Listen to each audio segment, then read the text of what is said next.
Gospel according to Mark, chapter 5, stopping by a crowd on a sunny day.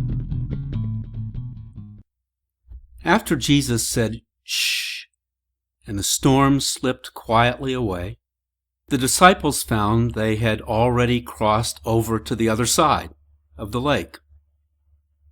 As Jesus got out of the boat, a crowd began to gather. Someone said, "We're here to learn what you mean by the good news." And Jesus began to explain. Then comes Jairus, a local church leader, a man of standing. He wants Jesus to show him what he means by the good news. First, he kneels. Jairus. He actually kneels. And again he says, my daughter, she's dying. But if Jesus comes with him and puts his hands on her, she may be made well. She may not die. She may live. Jesus goes with him. He goes following Jairus. Like that he goes immediately. And the crowd follows him. Actually, they surround him. They hem him in. They push up against him. The disciples are saying, make way, because Jairus is an important man and his daughter is dying, damn it. They get a little testy about it. Especially when a woman, about her, she has been suffering from hemorrhea for years. Sometimes the bleeding will stop for a bit, but then it starts again. And nothing stops it. She's gone from doctor to doctor. She's spent down to her last penny on a cure, but there is no cure. She only gets worse. Now she is inching her way through the crowd. "Excuse me, if I please." She is thinking, it may be that if I can touch him, just touch him, the bleeding will stop. She does. She touches Jesus. And it does. The bleeding stops. Jesus stops. Turns around. "Who's touched me?" The disciples want him to keep going. Peter takes his arm. John says, "What do you mean? Everybody pushing against everybody else. We need to keep going." He sees Jairus looking back, forlornly impatient. John does. "We need to keep going." He puts his hand on Jesus' shoulder. "No. Wait." Jesus says again, "Who's touched me?" He looks around. He waits. John starts again, "We need..." And the woman steps out of the crowd. She's shaking with fear and with joy and with sobbing. And she kneels. Looking up at him, she doesn't know what to say. She sees him looking down at her, holding out his hand to help her up, and she says everything. She tells him her story, all of it, because he wants to hear all of it. How she started bleeding one day and it didn't stop, and then it did, and then it started again, and it stopped and started and stopped and started, and each time it stopped, the time was less, and each time it started, the time was more, and now even when it stopped, it didn't. And she'd been to doctors, and she named several of them. 12 years, she says. And now suddenly it has stopped. Completely.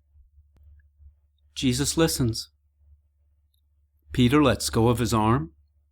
John takes his hand off his shoulder.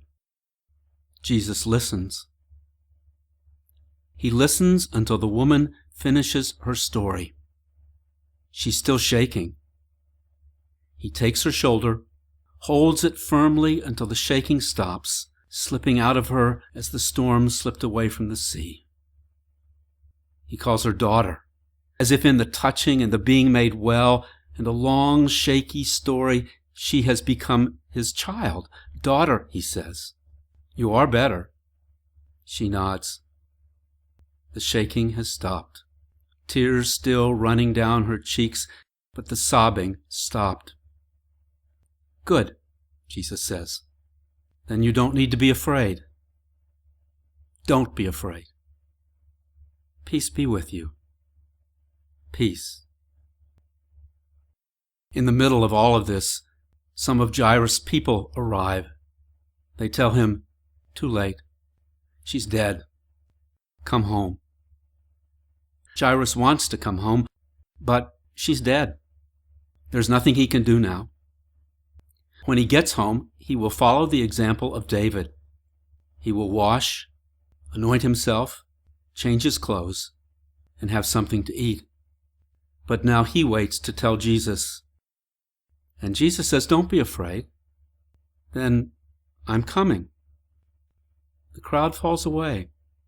Jesus tells his disciples, wait here, except you, since you can't stay still. He motions to Peter and John, and they follow, and James follows John.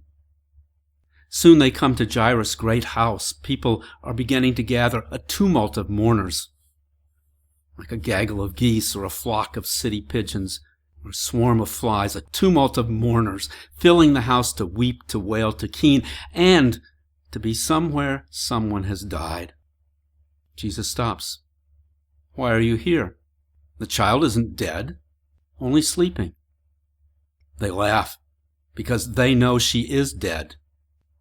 Make them leave, Jesus tells Jairus. Go outside anyway, Jairus says. And they do.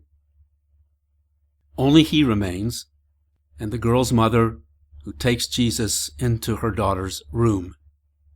Jesus takes the little girl's hand. He holds it in both of his, and he says, wake up. And she does. She wakes up. Jesus helps her get up, and he tells her mother she should eat something. And he tells Jairus, this is between us. He looks at him hard, and Jairus nods. I'll have something to eat too, Jesus says. Let's sit down together. And they do.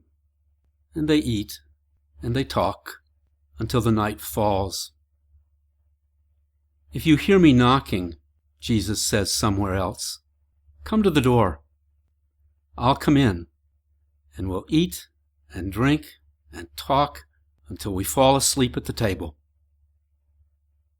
I don't usually do this, tell anyone what any Bible story means, but this time. Here is why. Because he stops. He stops to talk to those that want to learn about the good news. He stops to find out of all of them a woman that has touched him, to listen to her story. He stops to heal a girl who is beyond healing. He stops for a meal and an evening and maybe a night. He stops. So here is why, however shaky my faith is in any theory of the atonement or just about anything else, here is why I still, and think I always will, love old Jesus. He stops for anyone in the world, as if anyone in the world were worth stopping for.